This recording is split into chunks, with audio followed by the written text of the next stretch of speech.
हमारी पार्टी के राष्ट्रीय महासचिव कांग्रेस दीपंकर भट्टाचार्य जी, कार्यक्रम के अध्यक्ष मंडल के साथी, मंच पर उपस्थित पार्टी के सांसद और विधायक साथी, सभी सम्मानित नेतागण और पूरे बिहार के अलग अलग जिलों से यहाँ पर आए तमाम साथियों को, यात्रा में मौजूद सभी हमारे जाबाज साथियों को मैं अपनी तरफ से क्रांतिकारी लाल सलाम पेश करता हूँ।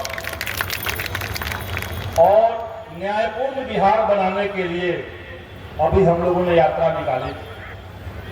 लोग कहते हैं कि इंसान की 3 जरूरतें हैं, 3 बुनियादी जरूरत, रोटी, कपड़ा, मकान, लेकिन हम कहेंगे कि एक चौथा भी है और वो है न्याय। एक बड़े कवि ने कहा कि जैसे इंसान को रोटी चाहिए, हर दिन रोटी चाहिए, पौष्टिक और स्वादिष्ट रोटी चाहिए, वैसे ही इंसान को न्याय चाहिए, हर दिन न्याय चाहिए, पौष्टिक और स्वादिष्ट न्याय चाहिए। और ये जो न्याय यात्रा निकला, जिसमें समाज के हर तबके को न्याय मिले, एक ऐसा बिहार हो जहां पे हर भूमिहीन को 5 डिसमिल जमीन मिले, कच्चे मकान वाले गरीबों को पक्का मकान मिले और सरकार की घोषणा जिन गरीबों के लिए हुई है उनको 2 लाख रुपए मिले। ये अद्भुत विडंबना है बिहार के साथ कि एक तरफ बिहार के मुखिया नीतीश कुमार इस बिहार में जातीय गणना करके घोषित करते हैं कि बिहार में कितनी गरीबी है, और फिर उसी गरीब को और ज्यादा गरीब कैसे बना देना है, इसका भी साथ ही साथ रास्ता तैयार कर देते हैं। स्मार्ट मीटर को लेकर के आप सब लोग जानते हैं, लेकिन सरकार की बदमाशी देखिए।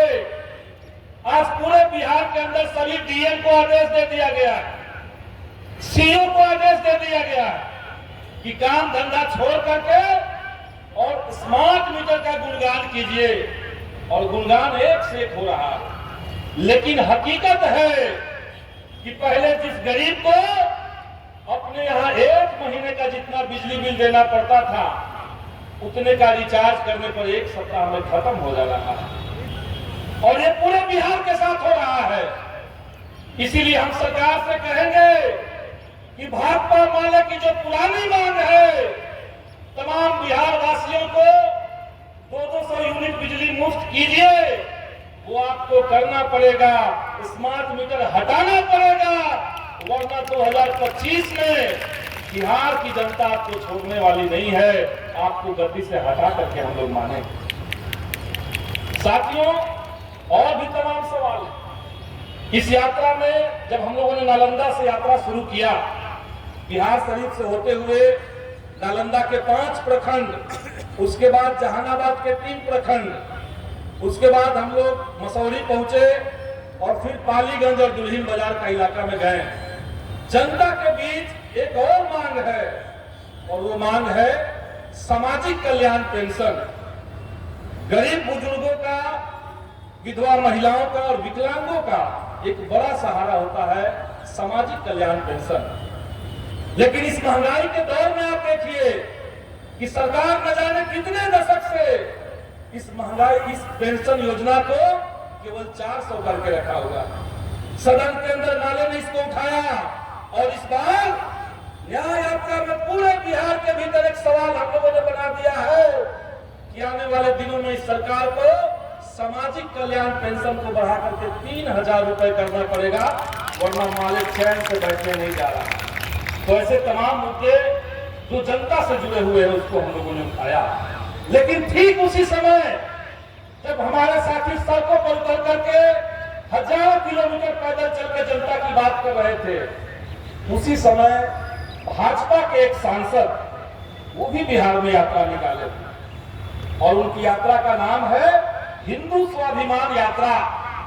हम गिरिराज सिंह से पूछना चाहते हैं कि उस हिंदू का, उस दलित का, उस गरीब का क्या स्वाभिमान आप आंकते हैं, जिनके पास घर के लिए जमीन नहीं है, जिनके पास मकान नहीं है, जिसके बाल बच्चे स्कूल नहीं जा पाते हैं, जिनके बाल बच्चों के पास कोई रोजगार नहीं है, इसका कौन सा स्वाभिमान? तो जनता के मुद्दों पर आपको बात नहीं करनी है। आपको लगता है कि बिहार में सस्ती राजनीति है, हिंदू मुसलमानों के बीच में तनाव पैदा कर लीजिए। और उनसे भी आगे बढ़कर के हमने देखा कि एक अररिया के सांसद कह रहे हैं कि अररिया में केवल हिंदू रहेंगे, जैसे उनको लगता है कि अररिया बिहार और भारत उनके पिताजी का।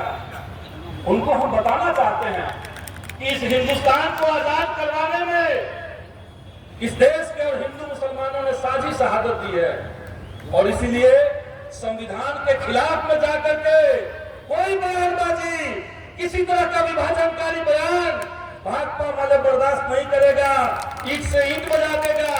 और बिहार की जनता जानती है सांप्रदायिकों को कैसे खदेड़ा जाता है।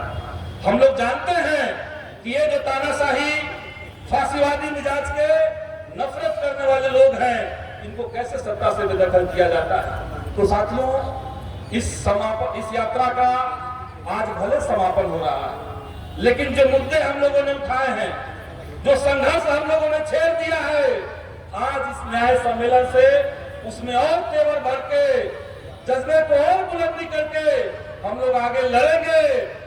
या तो सरकार हमारी बात सुनेगी, या 2025 में बिहार की जनता इनको सत्ता से खदेड़ करके दम लेगी। इसी अपील के साथ, इसी शुभकामना के साथ मैं अपनी बात खत्म करूंगा। सभी साथियों का बहुत बहुत धन्यवाद। इनकलाब जिंदाबाद, भाजपा माले जिंदाबाद। धन्यवाद संदीप जी ने बहुत समय से बात की। अब जेएनयू छात्र संघ के अध्यक्ष कॉमरेड धनंजय कुमार से आग्रह होगा कि वहाँ काफी